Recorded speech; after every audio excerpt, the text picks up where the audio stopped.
Ok, tu te souviens de la crise de 2008, banque en faillite, bourse en chute libre, des millions de personnes touchées? Eh ben, certains indices aujourd'hui laissent craindre un scénario encore plus violent.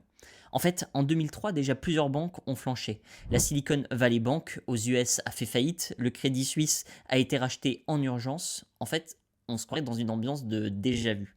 L'inflation est montée en flèche et pour calmer tout ça, les banques centrales ont été obligées d'augmenter leur taux d'intérêt à des niveaux qu'on n'avait jamais vus depuis 2007.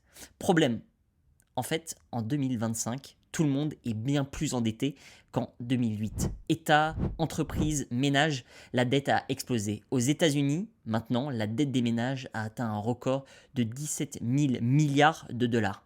Les cartes de crédit tournent à plein régime à plus de 20% d'intérêt. C'est du jamais vu. Pendant que les gens empruntent pour consommer, en fait, les prix s'envolent. Et tout ça, ça tient.